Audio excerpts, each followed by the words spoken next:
pretty well with it. Now, I'm not going to say that Kirby is going to blow up Bayonetta, but Kirby has had a history of it and has indeed done so in past tournaments here. So it's not free by any stretch of the imagination for Falkion, and Epic could just be it could be ruined the day that they cross this little blue ball of fury. One of the things that I did like out of Epic in that previous set too was whenever you play against Bayo, it's something we consistently point out, it's not about attacking where Bayo is, it's where she's going to be. You want to make sure that you're putting out preemptive hitboxes, understanding the idea of how they want to approach, because they do commit. They commit with those afterburners, then they commit with those short hop fairs. But if you can call those out, you get good damage. However, I like the way Falkion's kind of approaching it. Like, you just put out a couple hits, camp a bit with these shots, and wait for Epic to approach, because that's going to lead to some big damage, because otherwise you get comboed to hell by Kirby, and that's the last thing you want to deal with. But speaking of getting comboed... Oh. Yeah, you're telling me. I mean, that's what Bayonetta's game is all about. Like, literally, her in-canon storyline game is about that. So, you kind of... Makes sense that the character would be... Oh, you really just did that! Epic, that was borderline rude. Like I said, attack where she's going to be, and sometimes you just know. You steer deep into the soul, you put out the idea that it's going to happen, but the weight of the Kirby is, of course, is going to be dying into that back air. By the way, I was preemptively calling this earlier. Kirby has been getting stealth buff slowly with each patch. Always walking away with a buff each patch, because I think Sakurai was trying to take it slow. Like, hey, look, they can't say I'm being biased if I eventually make it broken, right?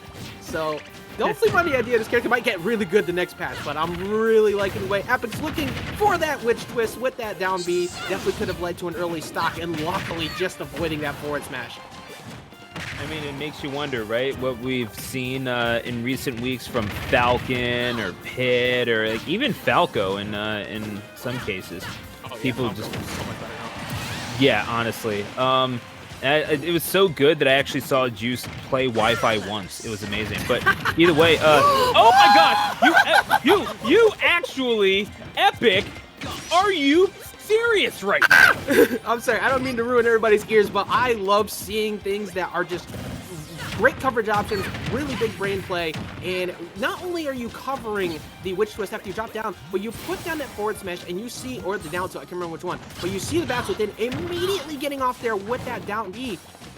Your first thought process as the Bayo is, oh, I gotta get back up the stage. I'm currently linear with the side of the stage right now. And then you just get destroyed. And that is a great way for Epic to get this back in place. Big fan of putting these charge smash attacks at the ledge, because you just make a very strong punish on a Bayo if they decide to commit, getting off a little bit too aggressive. I mean, that Falkion right now just getting blown up and is doing well to keep themselves into this game, because it's not like they're getting outplayed. It's just that was... You got gamed. Straight up, you got gamed, and there's no two ways about it. But trying to get a little cheeky with the recovery at ledge. It's going to get blown up by the dash attack. Going to see if Lightning can strike twice or a spiked ball in this instance. It's not going to be the case, but the down air will come down heavy upon the neck of Kirby, if Kirby had a neck, that is. And... yeah, look, it's there. Like, the anatomy has to be there. It can't just be a ball. It's somewhat there. Nobody knows. Oh! That forward throw's going to take it, the weight of Kirby, unfortunately, being the detriment to his existence, and that's going to be game one going to Falkion.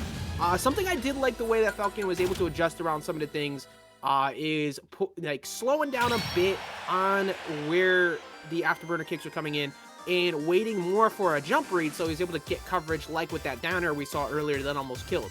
But on the other side of that token too, good job from Epic consistently reading where the positioning was going to be, also adjusting not once but twice at the end by going above the stage with the air cutter to get the projectile, because if he didn't, that actually would have been a forward smash in his face twice. So able to keep it close. Unfortunately, that forward throw is going to take the kill. Yeah, the bad definitely seems like the idea. Either way, the weight still playing a factor with that rage. Going into game two, I'm feeling pretty good about both players here. Well, that's the thing, though. When you have weight like Kirby's, your DI becomes all the more important. So that's an awareness check for Epic, and unfortunately, it's one that is going to cost them a game in this best-of-3 set. So Epic going to have to fight for their tournament lives here in these next two games.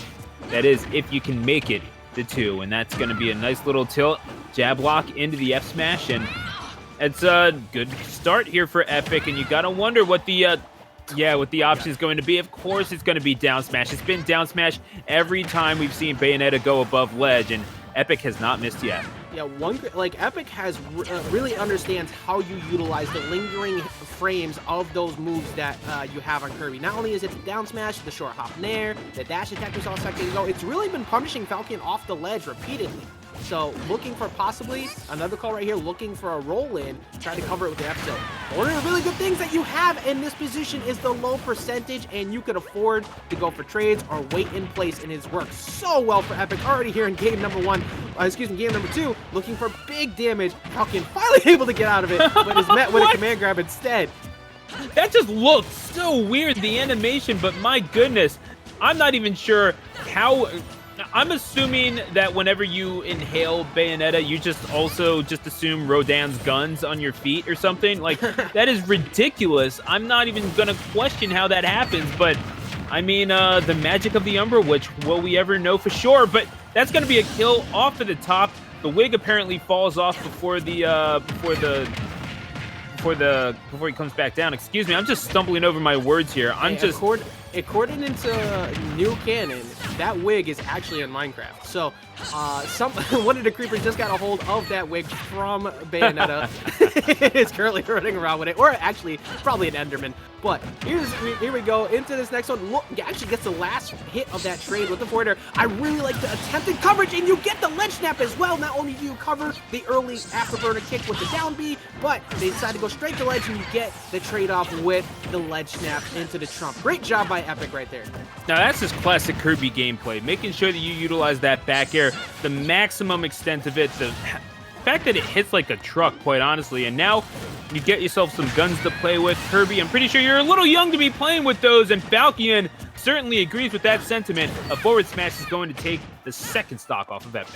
And here we go. This is where things could get out of hand quick. Epic has been playing very well, but Falkion has been doing a great job of not letting the lead get too far out of hand, because you always have that clutch factor in that damage output from Bayo. But you have to be careful here. Those are a few misplaced defensive options, and you already see Epic is just kind of holding his ground, waiting for Falkion to approach. Here we go. Gonna get all the way to the top. Is he gonna die off the top? That forward air is gonna not take it just yet. Getting carried into the corner. We saw that end in the last set in winners semis, but not that time for Epic. Oh, but the forward smash! You think you've got it. You think you've got the play in mind, then you're just trying to get back to the stage, and Epic ruins your day with a forward smash. And again, that's just how good Epic has been at catching the landings of Falkion. That's what they need to be careful here as we go to a game number 3. Yeah, also, why bad things? We're done with the Smash Bros jokes, okay? Hey, we're done with those. Oh my god, Mayo! No, we're not. Top is gonna kill! No, okay, we're gonna sneak in a few of them, but I've cashed in too many, okay? Either way, that was pretty close though. Really good job capitalizing on the combo. It's a rather obscure character weight. And you could still smash DI your way out of those, but I'm not sure exactly how good Kirby is at getting out of those situations. Either way though, like you said, getting that landing once again with that forward smash, really just the big thing that Epic's been able to do is that while the combo game may be in favor of Falkion, the heavy punish game has been in favor of Epic so far. One game apiece. Definitely interested to see how the adjustments are made, because this is only a game best of 3 right now to find their way into what could be a Bayonetta Ditto or a continued gauntlet for Epic, because currently Amaryllis is sitting on the other side of loser semis.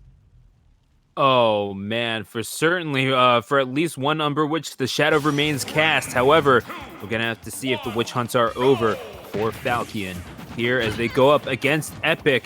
Not exactly what I would call an angel, but certainly some divine gameplay from this Kirby main as we go back to Pokemon Stadium for game number 3.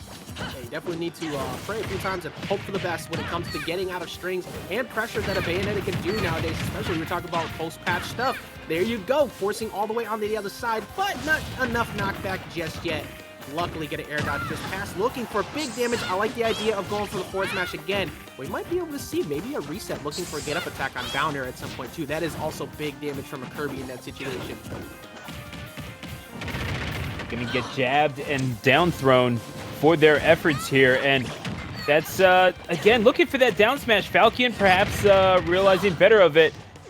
Is listening to the commentary allowed? I'm not sure if that's a thing that's allowed, but either way, gonna charge guns. on stage, and that's where we start making not just the Smash 4 jokes, but the EVO Grand Finals jokes. However, Epic going to put a stop to that about a few minutes too early. Okay, first off, let's never go back to that. Two, thanks for the follow, I'm Zoo. so sorry. That is the Zoo that I think it is. What's up, bro? And also earlier, thank you for the follow. I believe it was Kazoodle coming through with that. But Epic gonna close out the first stock here in game number 3.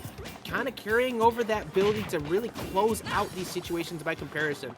One of the things that Falkion hasn't consistently been able to do, though, is getting some of these techs needed to avoid these jab blocks. If Falkion can start doing that, that would really shut down the damage output of Epic here in this game number 3. I mean, you have to neutralize the damage output however you possibly can. Epic has been absolutely capital S styling, but Falkion puts a stop to that. Everyone's got a plan till they get punched in the mouth, and that's certainly, you got some wicked weaves to do that for you. If you're Bayonetta, that takes stock number 1 off of Epic. We are at 2 apiece and evening up the second one quickly, Ajax. Yeah, but one of the things, you can never really be comfortable with the lead. There it is. Going for the forward smash, looking for either maybe a spot dodge or an early jump attempt, but that percent lead disappears. However, one of the things is kind of similar to what we saw out of Zane. Zane played really good while playing from behind. Epic more so plays really good in pretty much any percent position. Always looks for the same options, strong hit smash attacks, looking for heavy punishes, because he knows that Falcon's got to commit to get that big damage off, like so. However, getting forced off stage, what can Falkion look for? I like the idea of the high guns, but what's the option at the ledge? Oh, well, sometimes you just gotta rush on in at the ledge, apparently, if you're Bayonetta. And that's the thing, Bayo in neutral has always kind of been a funny property, especially when you're talking about online, because there's always been something missing from this character. And when this game started out, Ajax, the whole consensus was that Bayo was kind of just gutted, as Falkion's going to be taken to their last stock here. Very real chance of this going to 1-1. But I don't know. It feels as if this character has gotten a little bit more accepted over time, and yet some of the problems still remaining, as we are taken down to 1 stock apiece in this best of 3 set. And I don't know. It makes it feel like, in neutral in particular, feels a little too much like guesswork. At the moment, a little bit, yeah, because you're trying to see, like, is Epic going to put a heavy readout, or am I going to be able to get the call? And so far, it's been working more, looking for that forward smash that would have been fresh, and trying to read the rolling with that forward smash as well. I like the idea of not getting punished for it. These nairs at the ledge, trying to look for a 2-frame with that up smash, though, not going to get it just yet. And now, you have to be very careful who you saw. Epic was looking for that ABK from this corner. Both of them playing very defensively right now. You have to kind of just slow the game down at this point. Oh, man. Epic making themselves a Kirby crepe on stage and avoiding the gunshots. Well done there. Yeah, sometimes that's all you need to do is hold down on the control stick and you just win. But other times that's not enough. Catch these demonic hands, says Falkion. They'll move on 2-1. One of the options we've seen consistently out of Falkion so far is just putting that forward smash out in short hop distance, just kind of covering, and you're far enough away that the most you're going to take is a dash attack, probably not at kill percent, or maybe a throw. But Falkion getting the forward smash, able to get that kill finally on Epic. Epic doing a fantastic job of keeping that game so close, but unfortunately wasn't able to get the kill that he was looking for at the ledge before, trying to get a couple of reads, and that's going to be it. Falkion is going to move on into losers semis to get us a Bayonetta Ditto in losers semis versus Amaryllis. Well, there's no guarantee of that. Amaryllis has shown quite a bit of versatility in the characters that they play, not only with the Bayonetta, but also with the Robin that we have seen in grand finals of DNA just a few weeks ago, in fact. So definitely potent on both of these characters, and certainly these characters have started to show up just a little bit more frequently in the past couple of weeks, especially in these Wi-Fi brackets. Yeah, I'm a huge fan of Amaryllis' Robin, for one. We've seen the pressure that Amaryllis is able to do, put